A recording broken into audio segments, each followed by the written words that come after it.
Welcome back to the Sip and Swish podcast. Here with Nick Reed, Lucas McLean. I'm Jason Stoltz.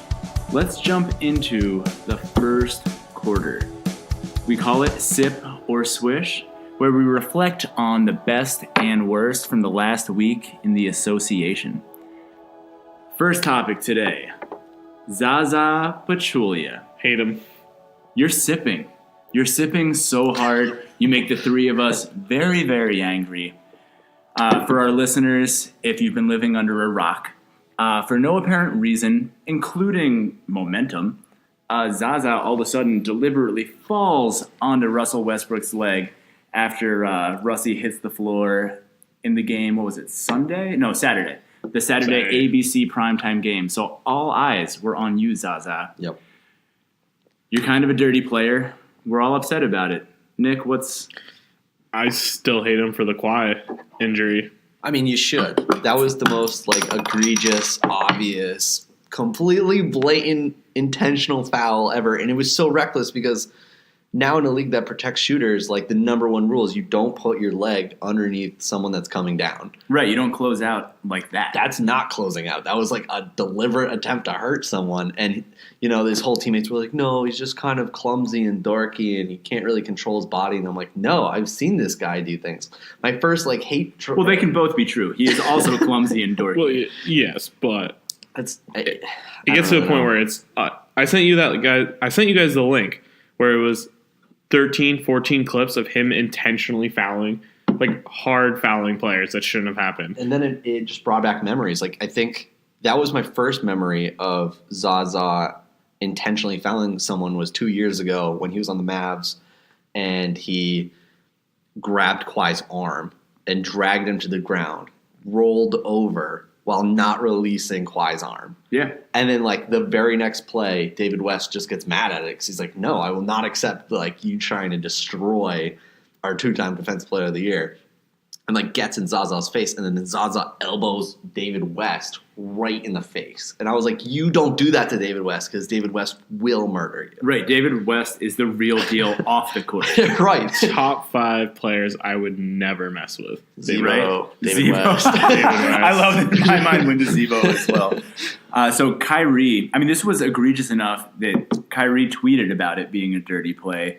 Everyone in the world seems to know this was a dirty play other than the NBA. I don't know if you guys saw, but it came out today. The NBA will be doing nothing about this. I did see that, and I was very confused to the point that maybe they just don't want to hurt the Warriors. The Warriors they're golden boys right now. I don't know. I saw a bunch of explanations Nick Young kind of looked like he tugged on Zaza's jersey and then he caught off balance and he fell on Westbrook. But it was just so blatant. Westbrook and Nick Young went up for an offensive rebound. They both fall. And then there's a good second and a half pause where nothing's happening. And all of a sudden Zaza just tumbles over Westbrook's knee. And I'm like, come on. That can't be more intentional. Michael Wilbon said he was there. Said in real time he was able to see it was completely intentional. Then looked up at the Jumbotron or whatever, which is yeah, this is crazy. I just rewatched it. Because Nick is such a millennial. He just really watched the clip on his phone while doing a podcast. It really bothered me, and like you said, he saw in real time. He was going to the point where he was about to fall, and he could have just went sideways, backwards, and he goes, "Oh, there's Westbrook." He just falls right on. Full force downwards. It's bad play. Bad way to have the league. So 2 things I wanted to follow up on about this. Does Westbrook play with too much emotion? So he had a subpar stat line, awful shooting percentage, and basically the game officially got out of hand right when this occurred. So to me, I'm watching it, and the game slips away right as this is happening. It was in the middle of Golden State closing out a 14-0 run to finish the third quarter, and it just felt like Westbrook got too angry. Yeah. And I've seen Westbrook go the other direction, too, where he gets angry and destroys a team. Yes. But potentially, does Russ play with too much emotion? Does he need to be just more stone cold, I do what I do? I don't know if I ever want to see a league where Westbrook is tamed. I kind of like know. it. Like, it's every night it could be just a flip of the switch. Is he going to go off and get upset, or is he going to get mad and then kind of like pout and force shots and do bad just things? like jack up threes and Like, what is it when he shoots more than like 5 threes? There's something like 5 and 20 or something like that. Like, they lose so many games when he's shooting, jacking threes. Yeah, I mean, breaking news: he's not a great 3-point shooter. Not a great 3-point shooter, but no, I think you have to take that risk as a franchise. Be like, okay, this is the guy in front of us. He can win us everything, or he could lose us everything, and that's a risk I would take. Yeah, so just roll with him. I'd roll with Emotional it. That roller coaster, I'd roll with. I mean, they've done it for how long now? You got to continue with it. Yeah, he's not getting tamed now. So second follow-up to Zaza sipping. Golden State's officially unlikable at this point, right? Like, I looked at several polls. They're the most hated team in the NBA. To me, when you combine Zaza with Draymond Green, a.k.a., the nut kicker, and the Kevin Durant decision 2.0 thing, yeah. are they likable at all? I can't think of a likable player. The Nutcracker. The Nutcracker would be such a good nickname. You heard it here on the Sit and Switch podcast first. The Nutcracker. Let's only refer to him. I won't even say his other name. His real name. Nutcracker. Yeah, he's the Nutcracker from now on. I like it. Who on that starting 5, though, is likable? I think it's only Curry. Because I don't even like Clay. Like, he just kind of comes off as He's like just there. I think I like him. I don't really know if I like Clay. I'm very 50-50 on Clay. But then the bench doesn't seem very good at all. I guess I like David West, but he kind of just seems like he's ring chasing. So I don't like him as much as I liked him on the Pacers. I used to love Iggy. I fear used and to love respect Iggy. David West. Yeah. I love Iggy. It's a fear I think love. actually my favorite player on the team, I mean, I like Curry a lot, but like Livingston might be my favorite player and most likable player. His journey to it's being where he is today. He went from that is pretty insane injury to extraordinary. now being like one of the best mid-range shooters in the league. Like, He's got that he's like one-handed. 6'8" point Yeah. guard that will just post up everybody. One of the most gruesome injuries I've ever seen. Yeah. Anthony Davis swishing over the last week. Pelicans killing it, 6 straight wins. Who could have seen this coming? Obviously not the three of us, because No. I don't think any of us put them in the playoffs when we were guessing at playoff seeding. Yeah, I don't think any of us did. He's overrated. We'll see. We'll see what happens there. According to Skip Bayless. Yeah, not according to us. Not according to us. So he's been putting up historic stat lines at seemingly like almost like a nightly pace. Yeah. He's just crushing it. Most recently put up 53 points, 18 boards, 5 blocks against Lucas's Suns. One of only 2 players to go 50 That's points, so funny. 15 boards, and 5+ blocks in a game ever. He's also doing it against good teams too, not just Lucas's Suns. Thank you. They beat the Bucks in Milwaukee on Sunday, and they beat Miami on Friday. He did that without hitting a 3. Like, he got 50 points without... Yeah, but he took 26 free throws. I didn't know that. That's a cool component of that stat line. Because, Lucas wants to downplay it. yeah, he's like, whatever, man. It's I don't want to okay." downplay it, but he did go to the line 26 times. But he massive. fouled out every single Phoenix Suns big man last 3 night. players, right? I Bender, believe. Chris, and Alex Len all just fouled out like midway through the fourth. It was over, and Josh Jackson had to play center. Lucas, did you It was watch this amazing. game? I watched the whole game. I figured I wasn't able to. I don't know if Nick was, but I mean, No, what I were was- your takeaways from his performance, having actually watched it from start to finish? I caught the highlights, obviously. With the notes that I do have in front of me, I wrote down he had 4 alley-oop dunks, which was really cool. But he had 6 putbacks. Like, a majority of his buckets that were really difficult for him to get were all like second chance opportunities. Like, Rondo would miss a bucket, and then he would just plow through 2 big men just to get this board and then just get a layup. And it wasn't like the Pelicans weren't running plays through him. That's what it really felt like. That he had to grind for every single bucket. And it looked like the team strategy was, we're going to go into this game and everyone else has to do well, and Anthony Davis is just going to try to like score buckets around it. Like, don't worry about Anthony Davis. He's going to get us buckets, but everyone else needs a game plan. Right, almost he's so good that you don't need the game plan. As being the Pelicans, you don't need the game plan for him to score. Yeah. He's just going to He's do going to it. find his He's way. that good. This kind of leads into Boogie's injured probably throughout the next, 8-9 months to a year. Yeah, Boogie's not coming back the same. I don't think. Do you even want to re-sign him yet? It's a great question. Because Anthony Davis is 24. The only risk I see 24. is like you have to if you're the Pelicans. If Anthony Davis is already thinking about leaving your franchise, you have to take whatever risks. Like draft picks don't matter at this point. Money doesn't matter. You have to keep this guy no matter Do what. you get DeAndre opts out? Do you get DeAndre? You try. They can't because they have too much money. Well, Boogie. I guess you get DeAndre and Anthony Davis would be cool, but then what's the point? Like, I feel like they still need like a wing. Right. I guess my concern is over these 6 straight wins post DeMarcus, is he showing that the complementary piece that he needs isn't another big man? It's cool. I love watching it, but if he can do this without another, big man, why not give him, an amazing shooting guard, an amazing wing? I mean, just give him a different piece to be able to build with. I think that would be incredible if they just got like an above average center. That's all they need. And then they could get like a star caliber Right, exactly. wing player to play along Drew Holiday And I love Boogie, perfect. and I wish him nothing but the best, and I really hope he comes back and is the Boogie that we know. Oh, I would love it. That team would be incredible if the swap ever happened, the dream scenario of Bradley Beal for Boogie. Oh, they would be on. I think that would be a godsend for the Pelicans. Like we talked on the trade earlier in the year. Yeah. Jimmy Butler, you're sipping, and we're so, so sad for you. I texted these guys. I saw this injury live. I texted them, and really sad. there were, digital tears through our group chat. It was it was a tough night for all of us. Meniscus surgery. He's out indefinitely. He might return this year. They were saying maybe March, late March.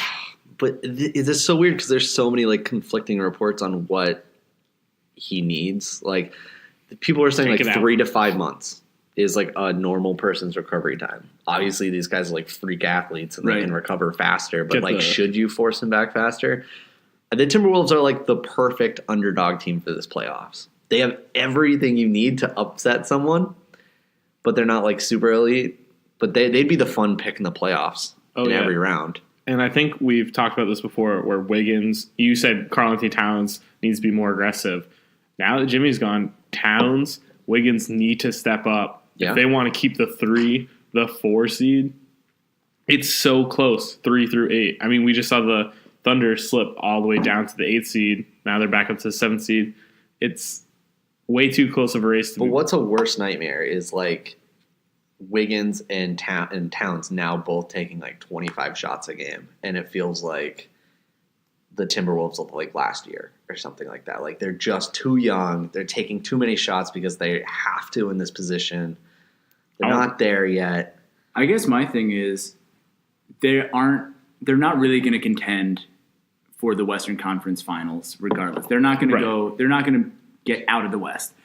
So why rush? If he can and he's fully healthy, then, best of luck. Yeah. We all love the Timberwolves. I'd love to see them in the playoffs with Jimmy Butler, with their full roster. But they're really not contending this year for a championship. No reason to rush it. Wiggins has been playing better without him. It's a small sample size, and they've only played really bad teams so far. But Wiggins has actually played exceedingly well in those 2 games. It's another scenario with Kawhi like that where he came back, maybe got hurt again or he wasn't actually healthy, and now he's out for a longer period of time. No one actually knows. They're now saying he could be back soon. Maybe, I don't know. But Durant did the same thing. He came back early. Just shut him down for the season. You guys aren't, like Jason said, you aren't going to win the championship. Yeah, it's not like Jimmy Butler's you're going to gonna drop make the off playoffs. when he gets back. So like when Jimmy comes back healthy, he's going to be the same Jimmy. And then like you get like Wiggins and Cat getting even better because they're so young. And they might develop even more this year without him. I hate to say it, but they really might. They could be better players next year, maybe if he doesn't come back. Yeah. Irony, though, he sat the All-Star game for the second half push. Yeah, I know. It's It's sad. he should have played. Now he should have played. So, do you guys have any blame for Thibs in terms of the minutes he's played? One thing I did look up, and it's not apples to apples because we're talking meniscus versus ACL tears, but I did do some research.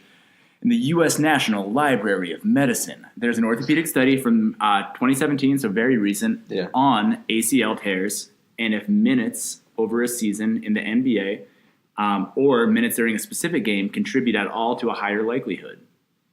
Very little correlation. To none. So, again, that's meniscus versus ACL. I'm not trying to compare the two. I am not trying to be a doctor. Mm-hmm. But I don't know, man. I mean, he played a ton of minutes. Yeah, I think he was leading the NBA in minutes. I still don't know if I really blame Thibs. Do you guys? No. I don't think so. I think there's so many contributing factors to freak injuries like this that I don't really think playing 38 minutes out of your day really hard, like, I just think that's like an athlete cop-out at some point. You know, like, you're playing really hard for only 38 minutes of a day. Like, you're going to be fine. Every single injury is kind of freak. I know Thibs has a lot of, baggage with that with Luol Deng and D. Rose and Noah. But, like, Wiggins is now leading the league in minutes. So it's like Jimmy Butler goes down and Wiggins goes up. But right, and it's not like a bad back where it's just like this chronic thing and you're just like beating him into the ground. Right, it's not like you're playing injured Larry Bird like 48 minutes a night. You're playing a healthy man in his prime 38 minutes a game. You're playing him 75% of a game. Like, and he's a veteran, but he's still a relatively young dude. Right, and people like take off like a minute in a game can be completely relative if you're just jogging at one point. Like, if you're standing still, that doesn't really count as you working. And the NBA has so many times where it's like free throws, no one's moving, timeouts, commercial timeouts. There's a lot. The game really slows down at certain points where you can catch a breath. Absolutely. I don't blame him for this. I mean, it's different than the Derrick Rose when Derrick Rose got hurt. It was a playoff game. He was chasing a triple-double, and it was like, okay, that's your fault. He should have been out of that game. You're up 16. This regular season, they're trying to win this game. No, I don't blame him. NCAA. Sipping, and your time of reckoning has come. I really, really believe it. LeBron calls you corrupt, quote unquote. There's an FBI investigation ongoing. There have been a lot of leaks, which is kind of odd for an FBI investigation. Jalen Rose has called for players to boycott this year's March Madness. Won't happen. No, it won't happen, but I love the idea because I love everything Jalen Rose says, as you guys know. Nick, what are your thoughts on what's going on right now? I mean, everyone knew this was happening. It's like these agents and these organizations paying these players things, giving them loans. Yeah. How is this a cover-up in their like statements? It says like loan to name or college star. Right, like writing the profit and loss, the P&L statement. Yeah, it's literally right there. They didn't even try to hide it. It's just right there. It's like, oh, no, we're just giving them loans. I was actually more surprised at how little money it was. Some of these players. A lot of these players are like, oh, I could have seen them getting like $100,000. But you get people, Charles Barkley goes, oh, I got paid to go to Auburn. I loved every second of it. Shaq, I got paid to go to LSU. They don't hide it anymore. They don't care. There's no, Right. There's nothing that will. Well, there's nothing illegal in terms of what the agents are doing. Yeah, like agents can do whatever they want. Yeah, I'm just like, I love how we have the names of all these players, though. I just think it's funny because I don't really care. And I always knew that players got paid, and they got paid either with money or like when I went to U of A, there was always the rumor that the small Solomon Hill had a hot tub in his room, and it wasn't fake because he posted on Instagram. He's like, oh, dude, I'm going to U of A and I got a hot tub. It's like, well, okay, I don't have a hot tub. I'm going to U of A. But it was like, you're also not a basketball player. I'm not a basketball player. But see, I don't really care about that stuff. They're not going to the school to learn. They're going for the entertainment. And to make the school a ton of money. To make the school a ton of money and then to enter the next league. It's like, I've always kind of felt like it was a hush-hush handshake of, you have to do your due diligence of, okay, you play for us, you make us money, and then we put you in the NBA. That's how I always thought it was, and slowly I've kind of regressed them and like, those players really deserve a lot more. Oh, because like only like not even 60. It's probably like 35 of them now only make the NBA. Out of the entire NCAA, only 35 get drafted. It's like, Who was the player that made now they can get meals? Like the D1 players get meals. That was Napier? last year. Napier? Yeah, he went to UConn. Yeah. He went to UConn and he was like, I can't even eat some nights. Of course, these people are making them millions of dollars upon millions. The whole concept of amateurism in college sports is archaic. The NCAA is a joke. It is a straight up joke, and they're doing it under the guise of getting a free education. Right. Shame on you, NCAA. You are profiting off of these kids, and as I said, your time of reckoning has come. Welcome to the second quarter. The Lucas List is back, and I'm here with my hot takes. These guys are smiling at me because they're ready to disagree with me, but I'm okay with it. I'm here. So the first hot take I have is this season has the most tanking ever. I went back. In the past 20 years, no season has ever ended with 4 or more teams with less than 25 wins in a season. Does it not feel like every single year this statement is said, though? Where it's like, we are out tanking them last year. You're right. But it's always felt that way because, like, 2 years ago, 76ers won 10 games. That season, the Lakers won 17 games. Suns won a lot more. Then you go back you go back a few other seasons. The Bobcats only won 7 games. We don't really know if that was tanking or that was just pure incompetence. But I think the biggest issue is this season you have 8 teams that have less than 20 wins, 5 of them only having 18 wins. All these teams could end with less than 25 wins in a season, and it just seems like, what is happening? No, so I agree. I agree that this season at least has the potential for the most tanking ever. I mean, there's still a lot of basketball yet to be played. Yeah, there's 20 games left, yeah. But I think you hit the nail on the head towards the end there. There are 9 teams, as I see it at least, that conceivably could end up with the worst record in the league, which is leading towards widespread tanking. So usually you have 1 team, 2 teams, 3 teams that are just so far below the rest that it isn't this huge race to the bottom. Right. You just have a couple that are doing it. This year, there's 9 teams that are involved. And it's interesting because it's kind of similar to what we talked about in terms of the parity of the league in general right now, where the 3rd through the 9th or 10th seed in both divisions are so tight. Yeah. But then the bottom, so you have like the upper tier, like your Rockets, your Warriors, your Toronto, those teams. Then you've got that huge middle tier where everyone's so close, like one win or loss can change everything. And then you have this lowest tier where literally one win can be so penalizing towards your race to the bottom that I agree. I agree with this hot take. I do agree with it. I'm looking at the standings right now, and I'm agreeing with your statement, Jason, about the different tiers. Like, obviously, so in the East, there's 9 playoff teams pretty much. Detroit's like right on the cusp. In the West, there's 10. And then there's this weird middle ground of being like Charlotte, the Lakers, and the Knicks, where they technically have way too many wins to tank. Yeah. Because the rest, Dallas, Memphis, Sacramento, Phoenix, Orlando, Atlanta, 18 wins. Yeah. They don't want to get to like 21. What blows my mind about this whole thing is, like, I would expect this kind of tank race out of like a LeBron James draft. LeBron's getting drafted. D Wade's getting drafted. Chris Bosh is getting Melo's getting drafted. This draft you just have DeAndre Ayton. But it's a top-heavy draft where we need to be 1 through 7 to maybe get a good player. But if we're like 10 through 13...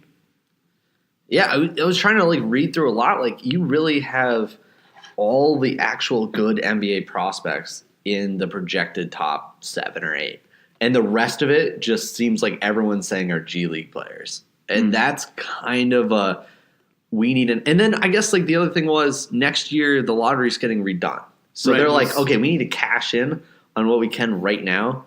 And I also feel like that's probably a flawed idea because it kind of feels like a few years ago when the cap went really high. Yeah. And it's like, okay, well, let's spend all of our money now. And it's like, okay, let's tank really hard right now. And I feel like a lot of teams that don't actually have any prospects at the moment are going to suffer from tanking right now. Like the Mavs only have Dennis Smith Jr. He's pretty average for NBA prospects, Sure. starting guards.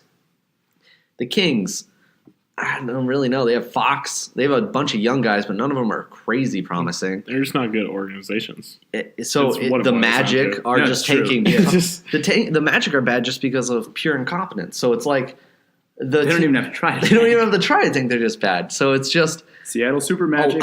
a lot of these teams that are really bad trying to tank don't even have futures to begin with. So when you get this draft pick who's like a 50-50 shot of being an NBA player, that's the only thing you're banking on. The And only that's team that really came hard. out straight up and said, like, not straight up and said, but came out and was like, everyone knew they were going to be bad, was the Hawks. The Hawks were so bad, and they've been so bad this whole year. That's a running joke that they haven't lost a game. I think Because they're no one wants yeah. to say anything. They're just like, whatever, we're bad. I agree. I think that's The the only team that's blatantly The tanked. Suns have somehow come out and just They're killing. Well, they took it to the bottom. Booker was out for Wiggins- 3 weeks, so Rigging that for really Wiggins. helps. Rigging for Aton. And then you get teams like the Mavs who, Mark Cuban admits to tanking to, who was he? He was on the Dr. J podcast. Dr. J. Yeah, with pod. Dr. J. Which is- $600,000 later, I believe. I mean, My favorite thing was he said in the podcast, Adam Silver will not like this, but I'm going to tell it to you. Like, It's been a rough week for the Mavs Yeah. and for Mark. I don't understand the NBA's like fines and how they're finding. I kind of get that one. It's kind of just like a technical thing. Like, it's just Like, going. dude, you can't say it. You just everyone And gets you it. knew you Everyone couldn't knows say it. Like they kicked Hinkie out of the league. Like, we get it, but like you just can't openly say we're purposely losing, and it's just something you don't do. Retooling while still trying to be competitive.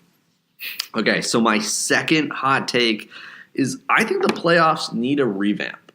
East versus West is a great thing. I love it in my head, and I'm a super NBA like traditionalist, the whole thing.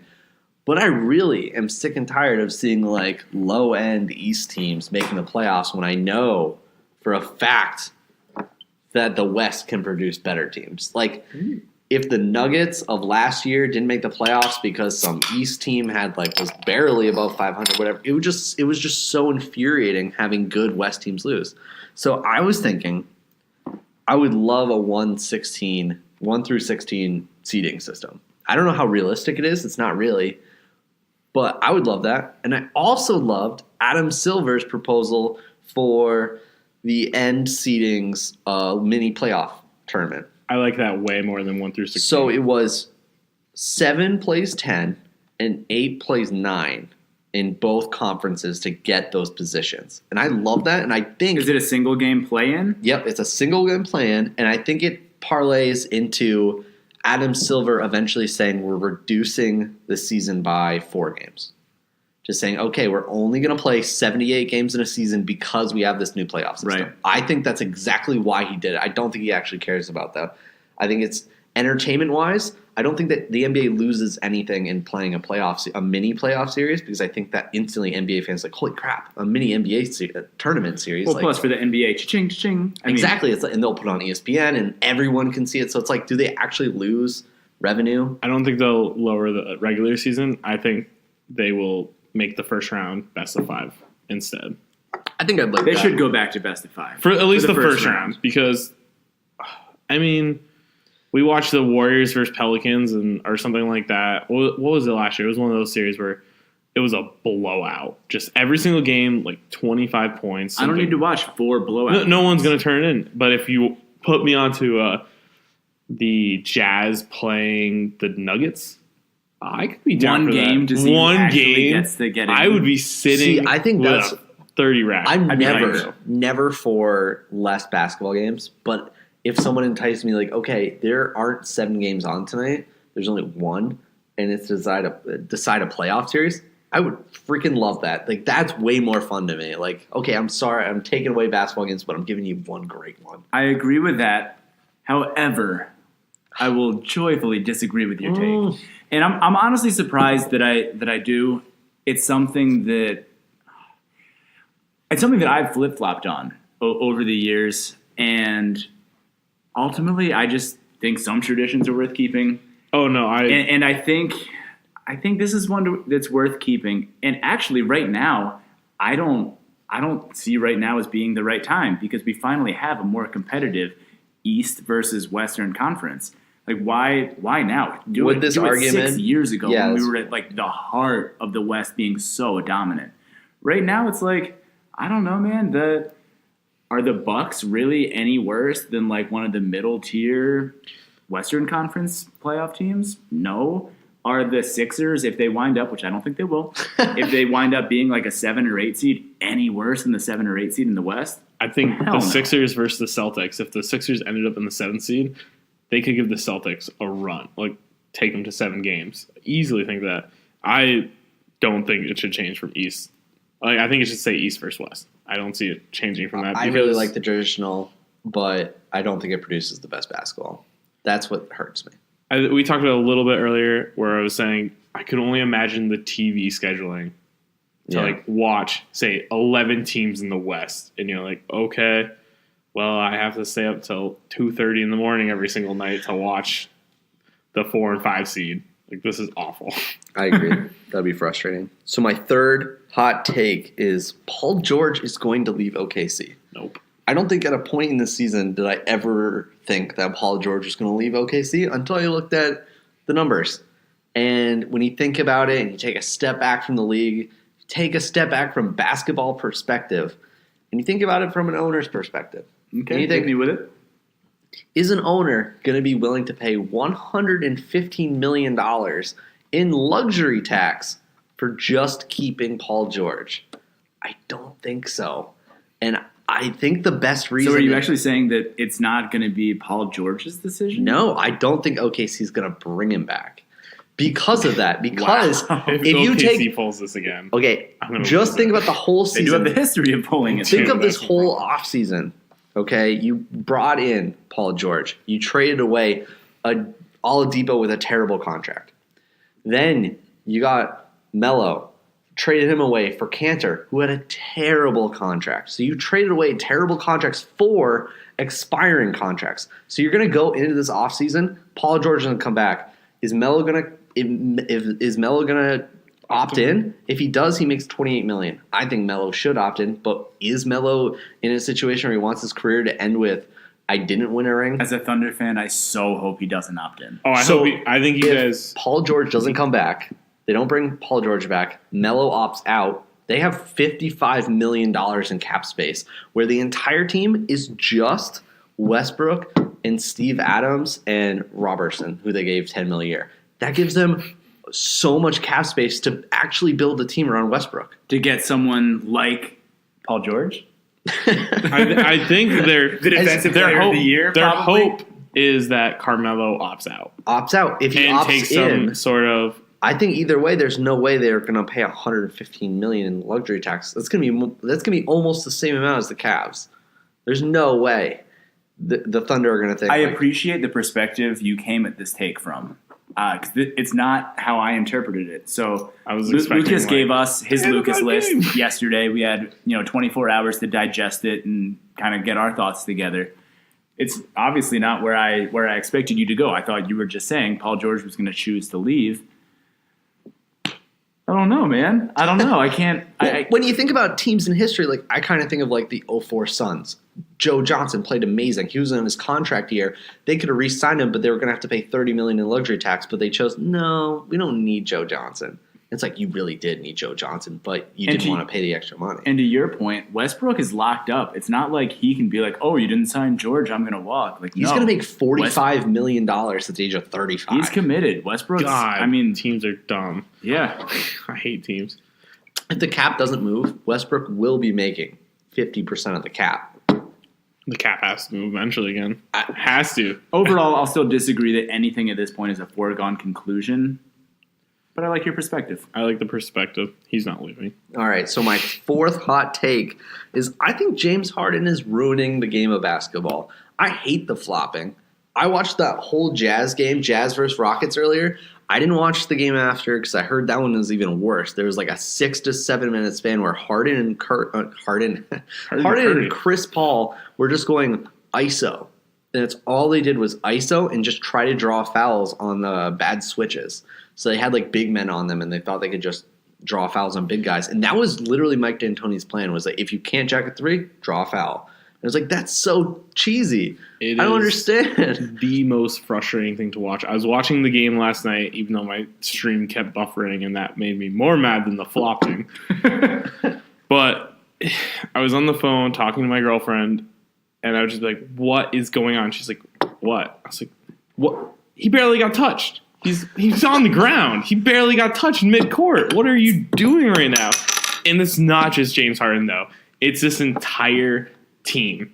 And this is why I hope they lose. Because I will not watch this stuff in the finals where Harden's like, oh no, I've been touched. It's not going to happen in the finals because I honestly think there's an unwritten rule for the playoffs that the NBA gives refs that's like, you're going to not let these tic-tacky things happen because when the NBA is on the main stage and they're being watched by tens of millions of viewers don't like tic-tacky fouls. Will we see Harden like in the All-Star game where he wasn't getting calls and he was pouting around like, I'm not getting my 18, 19 free throws a game because this is apparently what I get. He falls apart. So when is Harden getting drawing most of his foul calls? Is he drawing them on drives? No, they're not. They're on hand checks. So like a player is going to get in like defensive position. He's going to stick his hand out to guard like a normal human being. Right. And Harden is so fast that he's going to whip his arm around, drag the opponent's arm up, and then just flail. So, Lucas, that was called a leading question. Because LeBron was just quoted. This is my second time I'm referring to a LeBron quote, but he talks a lot, and, he's really the master of the NBA universe. He's a smart guy. He was just quoted complaining about not getting enough foul calls while driving. And he said that basically referees are overemphasizing, or I guess in different terms, they're calling too many fouls for jump shooters and not enough fouls for someone like him that's taken it to the rim. I agree. I don't know. I agree with him. I don't know. I kind of don't agree with your take just because I want to see Golden State lose so badly that I'm not going to hate on Harden, CP3, and the Rockets because give me a series between Golden State and the Rockets. I'm going Houston, baby. Houston. He had 3 4-point plays against the Jazz. You know how infuriating that was? Every single Jazz player, I think they would have all gotten suspended the next game. Like, they all jumped off the bench, walked on the court, was like, no effing way is this happening. I was listening to the Jazz side because, because I hate listening to Rockets announcers. And the Jazz were terrible. Like, this is insane. The league sits there and says, we're going to deal with the flopping, and we just watched 5 straight flops in a row. Like, this, it's just maddening, and this is one of the reasons I don't like James Harden. I really can't. Okay, one last thing. I want to go back to the LeBron thing. He had the best quote of the year.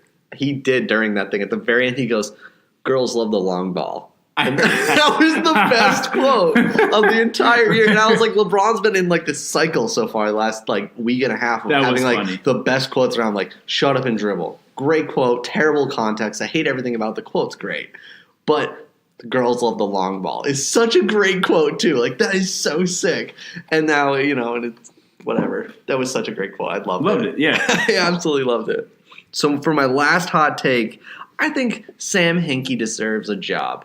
I think he's banned. No one said it's not official, but it's one of those things like saying you can't tank. I'm tanking. It's one of those things. But at the Sloan conference, Hinkie had a debate with a Celtics executive about the right way to rebuild your team, and the Celtics guy said you should not tank. It doesn't help your team. Hinkie was the other guy, and he said, no, tanking actually helped your team. Look at me. I brought in Ben Simmons and Embiid. And then the Celtics guy was like, yeah, but I've been the first seed in the East for like the past 3 years. Like, look at me. I'm rebuilding. That was this highway robbery. But that's exactly what Hinkie said. He was like, you can't even say that with a straight face because you literally robbed the Nets. Like, you cheated so hard to get all those draft picks, to get anything you have. Like, if you didn't make that trade, you'd be screwed with still having to have Kevin Garnett, Paul Pierce on your roster. May I quickly just give the Celtics owner what is with me in quotes today? I don't know. I don't know what's going on. I don't know. Let me just real quickly though. No, it's good. I thought this was worthwhile because it was from the same conference. This is exactly what we're talking about. The Celtics owner just said, I actually don't think statistically that the process as it's defined to me actually works because there just aren't enough good odds to get the great player. So if you really bottom out, first of all, you have to get the pick. You talked about this, Nick. You generally don't get the pick. If you get to the bottom, you still don't get the pick. Second of all, there has to be a draft where there's a LeBron. Most drafts, the ninth player in one draft is as good as the best player in the next draft. So when you do all the odds, surely going in that direction, to me, is a bad strategy. We've said it before. It's like the Timberwolves made the trade. They trade for Jimmy Butler, and they have Chris Dunn, who's a young prospect, Levine, who was really good.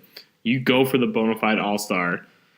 Teams either need to build with good talent to attract an all-star, or they get lucky. Look at the Jazz. They got Donovan Mitchell. I mean, I don't know if the full process... And it's good scouting as well. It's good scouting. I totally hear you, though. I don't know if the full process... I don't know. I think the process worked. The process worked because, there's never been a LeBron James draft. There's never been a time in which a high school student has been the front 7 o'clock ESPN. We're playing a high school game because here's the greatest basketball player about to happen. I don't remember a Kobe coming out of high school from Lower Merion. I mean, it wasn't like that for Kobe? LeBron, no. For Kobe, he had definitely a press conference on ESPN because he averaged a triple-double. But LeBron, it was the most insane circuit to ever happen. I will also say... Ben Simmons might be the closest thing, though. I really don't think they struck out. Like, if you're going to tank, and you're going to tank for Ben Simmons, holy crap, you got, you might have not got LeBron, but you got a guy that's just like LeBron in every facet except he can't shoot. That's literally it. And LeBron had his own struggle shooting, too. I mean, not foul this. shots. No, not this. Not this. But it would be like if you told LeBron rookie year to never take a three, never take a jumper, just drive. I think you're going to get pretty close to Ben Simmons right now. I would hate that. That's such a bad... we're not even going to go into that because I could go on for a while. But no, I think LeBron got the perfect timing in life where the media was starting to cover, I guess, the young talent, and everyone's been told as the next LeBron, the next Melo now, and it's like, okay, these guys are decent. Jabari Parker, the next Carmelo Anthony. It's like, well, Carmelo's still playing. These players are being touted as being so great, and then I think the media is getting too big. Right. There won't be a next LeBron. There was never a next Jordan. No. There's a player. And, there's Ben Simmons now. And in 15 years, someone's going to be compared to the next Ben Simmons.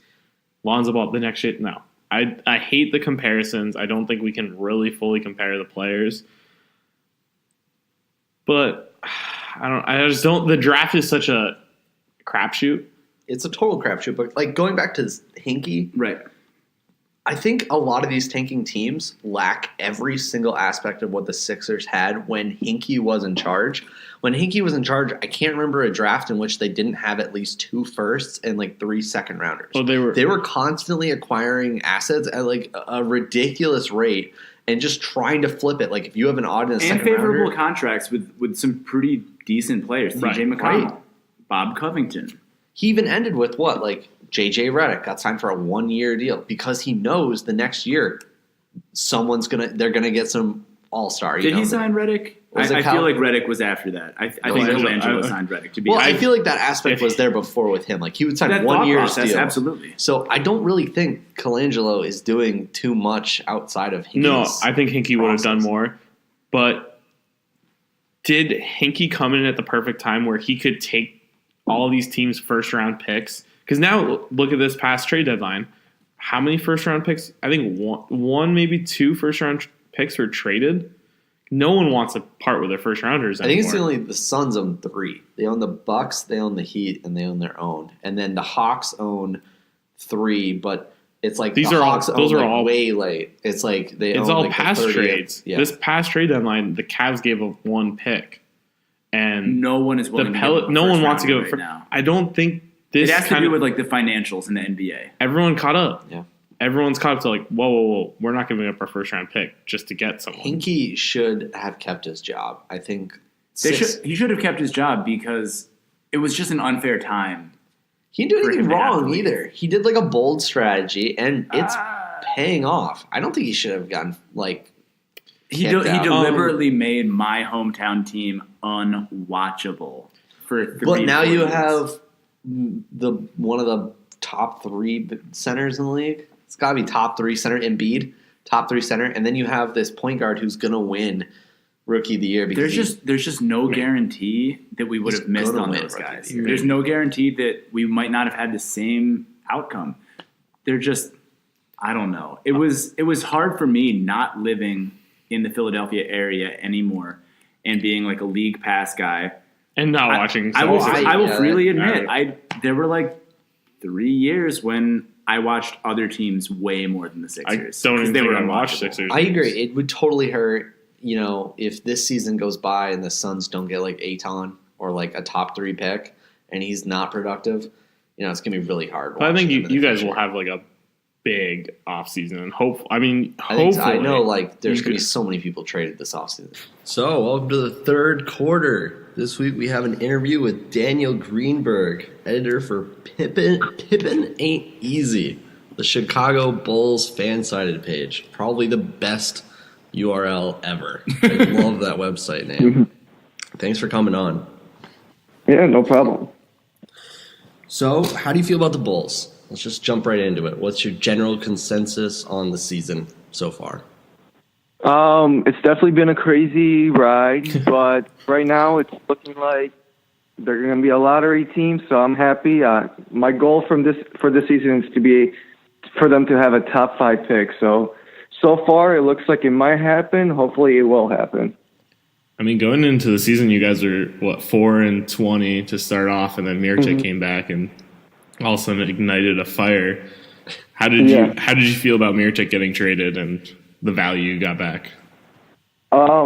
It was just a matter of time before he was going to get traded, especially after the altercation with Bobby Portis.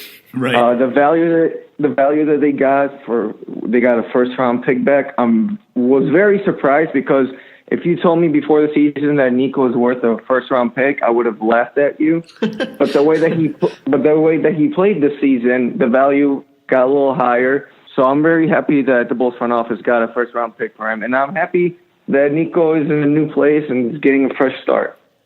Yeah, that was a pretty incredible run that he and the Bulls went on when he first returned. So Yeah. at this point, you're basically saying any win on the court is a loss for the Bulls, basically. Absolutely. Who are you guys aiming for with that top 5 pick potentially? Who would be the ideal prospect? Oh, there's Marvin Bagley, Ayton. Yeah. It's gonna be interesting to see because you don't know what's gonna happen with Chris Dunn. Is that your point guard of the future? And Zach LaVine's gonna be a restricted free agent, and in free agency you never know, and money always talks. So it's gonna be interesting to see what they do. How do you like the performance of Chris Dunn so far? I always thought that was kind of he was just a throw-in for that Zach LaVine, Jimmy Butler trade, but he's had a pretty good season. He's turned himself around for sure. Yeah, he's definitely had a bounce-back season. I'm a big believer in defense wins you games, and I love the way that he plays defense. Yeah, for sure. He's a really good player, and he can be one of the best two-way players in the league. Yeah. I like him, and I would keep him around. I think he can be a really, really good player. So if Trae Young is on the board, do you take Trae Young or you take the next guy? Do you believe in Chris Dunn that much? You know what? We got Chris Dunn in the package deal with Jimmy Butler, and Jimmy Butler is a really good player. I wouldn't give up on Chris Dunn. I think I would give him a couple, maybe next year or 2 more years. I'm not gonna give up on him. So I probably would not draft Trae Young. Ooh, okay, I could see that. So I guess that go back a little bit. How do you feel about the Jimmy Butler trade now? Are you happy with it or? It's a good question. So when Jimmy Butler got traded, I was very mad because I'm a huge Jimmy Butler fan. I thought we could have built it around him and maybe we could have won a championship here in Chicago. So initially I was very upset. But now looking at it, I mean, there's not a lot of win-win for both teams in the NBA, but this trade is really a win-win for both teams. Yeah, The it definitely feels that way. The Bulls got three really good players, and the Timberwolves got their player. And look, now they're probably going to make the playoffs, which doesn't happen often in Minnesota. Yeah. No, fair enough. For sure. And like we said, Chris Dunn just felt like a shoe-in piece. He had a really bad rookie year.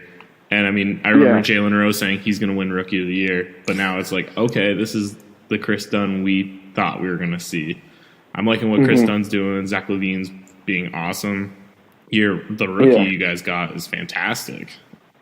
Yeah. I mean, a lot of people are not putting Lauri Markkanen in the Rookie of the Year conversation, but he should definitely be mentioned. I mean, he's having a really, really good season. And, I mean, he's only going to get better. He's only 20. Isn't his season, like, statistically almost the same as, like, Porzingis without, like, the defensive stats? That's what blew my mind the other day looking at the stats. It's like he's basically Porzingis, but nobody's talking about him because he's in Chicago. Yeah. No, I haven't heard him mentioned once as a Rookie of the Year candidate at all. And I think it's just because the national spotlight is not on Chicago right now. Yeah, like and during the All-Star weekend, Chris Dunn was asked about the Rookie of the Year conversation, and the first thing he said, Lauri Markkanen, and he was asked why. And his response was because of what he did in Madison Square Garden. He had 8 3-pointers in Madison Square Garden. He had a huge dunk. I mean, he should definitely be considered. He's having a really, really good season. Nice. That's a good point. One thing that I was curious about is how big is the shadow of Michael Jordan over the Bulls franchise still at this point? Huge. Yeah, I mean, what would it take, I guess, to almost like, I don't know, you don't want to move on, so that's not what I'm saying, but what would it take to kind of get some of that shadow off the franchise? Would it take a championship? Would it take multiple? Or would it take like another generational player? I don't know if you have any thoughts on that. Yeah, I mean, when Derrick Rose was here, he was like the second player that everyone was talking about. Michael Jordan was always the first. I mean, I would guess it would have to take multiple championships for every time, especially this season. A lot of Bulls fans travel around the world, come to Chicago and watch Bulls games, and they have the Michael Jordan statues in United Center, and everyone goes there to visit. Michael Jordan's a huge name, and there's a lot of Bulls fans because of Michael Jordan. Yeah, no, fair enough. I was and still am a Bulls fan since I was a kid because I was born in '86 and I was lucky enough to catch a lot of real live Michael Jordan basketball. I watched him actually play against my Sixers in Philly a couple times and naturally destroy my team. I got lucky enough once. I was sitting next to his I've never told you guys the story. I was sitting next to his mom and sister, and I was cheering hard for the Bulls in the Sixers arena. And, probably at around halftime, his sister was like, "Hey, would you like to meet Michael?" And I was like, "Oh, what are you talking about?" She was like, "Oh, well, I'm his sister." So I actually got to go down to the court and shake his hand after the game. You're telling me that we do an NBA podcast and you've never told us that you shook Michael Jordan's hand? It never came up. I don't know. I'm confused now. I don't know what's real anymore. What do you think of the front office? Because I know a lot of people who just think the Bulls front office is really not in a great shape with Garpax there. Yeah, I mean, there's not a lot of fans that like Garpax and John Paxson, but you're seeing it this season that John Paxson is talking to the media more and is talking to fans, and Gar Forman is basically behind the scenes more because in the last couple of years, Gar Forman was always talking to the media, and everyone just booed them because Gar Forman would always lie and say some stupid stuff. This season, you're seeing John Paxson talk more, and I think it's nice to see that he's being transparent and he's being honest. And he's saying, look, guys, it's going to probably take a couple of years where this is player development. And Bulls fans like hearing that. A lot of Bulls fans want to see, okay, you guys are being honest with us. We're going to be honest with you guys. And we like that. Yeah, I think with front offices now, you have to be more transparent because players and people are we're in the social media age where everyone's finding everything out that you can't just hide anymore and just be like, okay, you have to just be like, okay, we're going to be bad. We can't do this. And I think that's what the Bulls were struggling with the past couple of years, where what are we going to do with Derrick Rose, the Jimmy Butler situation? We've gone through a lot in the last 5-6 years. Mm-hmm. How would you compare the young core of the Bulls to other lottery teams? Do you think they're like a top tier, like potential wise, or? Yeah, I would say that. I would say that the Bulls are definitely closer than people think they are. I mean, I think that next season, if they do good in free agency and if they get a top 5 pick this season, I think they could be a playoff team next season. You got Larry Markkinen, Chris Dunn, and they're probably going to re-sign Zach LaVine. You got 3 really good players. You got a lottery pick that's coming up, and you're going to have a lot of money in free agency. I believe the Bulls are going to be they have one of the most money in the league. So it's going to be interesting to see what they do. But I definitely think they're closer than a lot of people think they are. They got a good young core, and I think you guys are going to get LaVine back a lot cheaper than a lot of people are thinking in this offseason, because it's such a money is not, there's not a lot of money out there right now, and he could maybe go low, maybe even 10, 12. 10, 12. People were saying a year ago, he would be a max player. Yeah. I don't think the Bulls are gonna re-sign him for a max contract. I think they're definitely gonna get him less because Zach LaVine wants to stay here, Bulls want to stay here, so they're probably gonna figure out a deal, but it probably won't be a max. Yeah, absolutely not. I don't think he deserves a max for sure. How do you think Chicago stacks up right now with other destinations for free agents in terms of desirability? So if you have a marquee free agent and kind of the money is equal, how do you think Chicago stands up against some of the other possible destinations? I think that Chicago is definitely top 3, top 4. Here's the thing about this bowl season. They're so young, and they're losing a lot of games. Yes, they're losing a lot of games. But if you're watching the games, they're competing every single minute. They're not giving up on their coach. They're not giving out on the fan base. And that's all what fans can ask for. And players around the league are going to start noticing, okay, this team is competing out there. They have a young core. Their future is bright. And maybe they're closer than a lot of people think they are. And Bulls fans are amazing. So why not come to Chicago, a great city, great fan base, and maybe let's see what we can do. I think they should hire you to make that pitch. That was convincing. Yeah, I want to go to Chicago now. Yeah. Well, thank you so much for your time. You were very insightful. We really appreciate you being with us. Yeah, no problem. Thanks for having me on, guys. Yeah, absolutely. Have a great rest of your day, man. All right. Welcome to everybody's favorite fourth quarter, New Orleans. First, San Antonio. Spurs are favored 73%, which I just don't believe. Okay. Anthony Davis has been on a roll. This is our Wednesday night game. Lucas, the curse of Lucas has been a real thing since I believe Lucas and Jason lost this past week. Regrettably, yes. I started 0-3. Yeah. We end 2-3. No, you're up to 1-3 the games tonight. Since we're recording this on a Tuesday. I just don't know. I don't want to pick Spurs because I watched that Spurs Cavs game and it was just gross and they really weren't that great and they're going to get bumped in the first round. But I'm going to go Spurs because if they're favored 73%, I need my win percentage to go up.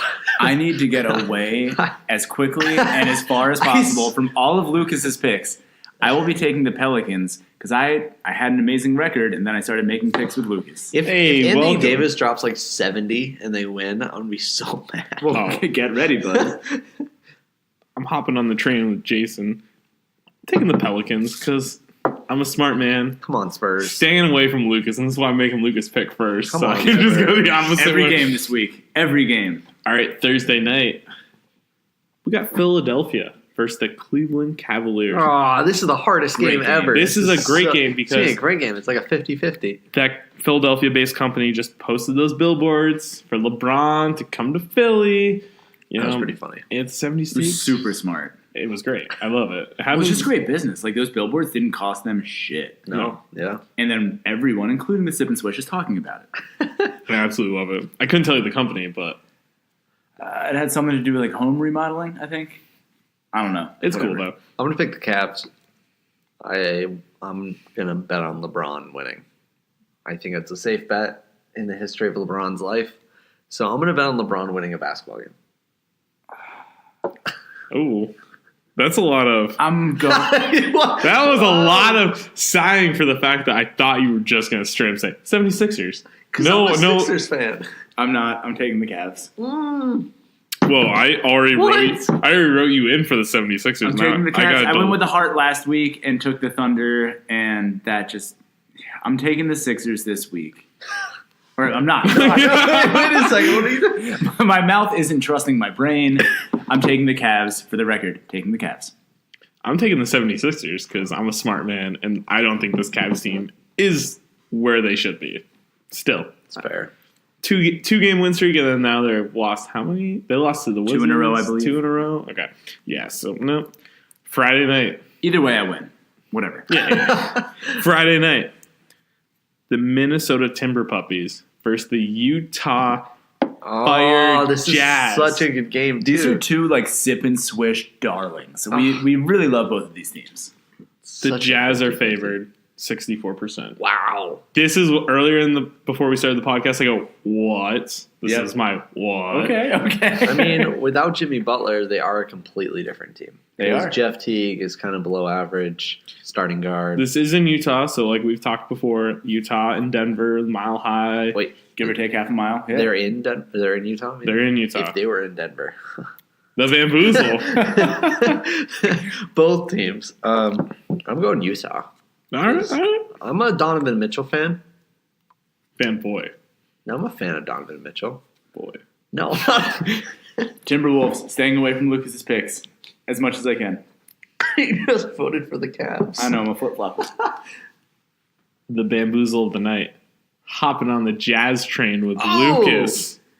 Good. Neither of you can Good. I'll stay pick away up a from game me. on both of you.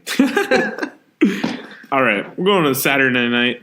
This is another good game. There's some good games on now. Oklahoma City Thunder versus the Portland Trailblazers. Blazers are favored 56%. Is this the ABC primetime game? Do you know? Sure. Maybe. That's- Debatable.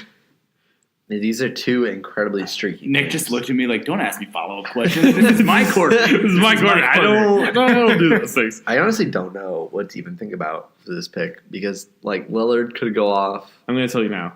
I'm picking the Trailblazers. I was gonna pick them. It's good. Go to the Thunder. I'm going to win. No, please take the Blazers. The Thunder, I feel like I've been losing a lot lately. So take the Trailblazers. And Damien's You know, hot. I'm really thinking. You should just that- ruin the Thunder. I think For I'm gonna Jason. go with the Thunder. Damn it, I hate you, Lucas. The Thunder have been losing so much. There's no way they're gonna lose again. I'm taking the Trailblazers. God, I'm Did gonna Jason just pick against both of his teams in one podcast? I'm gonna go 5-0. I did this largely week. because I'm Hold picking on. against Lucas, other than the Cavs pick. Hold on, I'm just like pinching myself to make sure I'm awake today because I didn't expect this. Okay, so we're going to Sunday night. This is the battle of what I will arguably say two of the worst teams to ever exist in basketball. Wow, The Lucas Suns that's not true. versus the Atlanta Hawks, who I respect The as an worst organization. teams ever in the history of basketball. Yeah, because your team's one of these two, and I just had, Yeah, but I had to throw the Hawks in there. I know 2015, I'm the Sixers won 10 and the Lakers won 17. Both those teams have more wins than both those teams. But the Sixers you're were up, trying to lose. you're up by one. Well, yeah, the Lakers only had 17 at the end of the year. We still have 20 games left. Yeah, and you're not going to win a single one. Yes, All right, I- Lucas is ranting, distracting me. It's who against the Suns? it's the Suns The are going to Hawks. win. The Hawks. The Suns are winning. Devin Booker's back. This The is Hawks are stupid. favored 70% That's really crazy considering we're winning against the Pelicans until the last like 6 minutes of the game. into the last 6 minutes. And I'm then taking what? the Suns. It should be a no-brainer. It should be Suns. Devin Booker's going to drop like 40 again. So he dropped 40, 10, and 7 last night. You know what's really Who's sad? guarding Booker? Tell me who's guarding Booker. And if they're above average as a player or a human being. Well, they're playing for the Hawks, so no, they're not above average as a player. Name the starting five of the Hawks, because Schroeder. Bazemore, Tyshawn Prince. It's not Tayshaun Prince. Whatever, Prince. It's the rookie. That dude's like 45. I don't know who their power forward is, but their center is Dwayne Dedmon, right? John Collins, Dwayne Dedmon. To sink the entire podcast, I'm taking the Suns. Just because I know we're all going to lose this pick. Okay. We're going to win this pick. We sided with Lucas. There's no way they lose against the Hawks. Oh, there's a 70% chance that they lose against the Hawks, according to BPI. Well, thank you for tuning into the Sip and Swish podcast. Make sure to follow us on Twitter, @Sip and Swish, Facebook, Sip and Swish NBA. We're on Podbean, iTunes, Player FM. Check us out. Make sure you hit that subscribe button so you can follow us when our new podcasts come live every single Wednesday.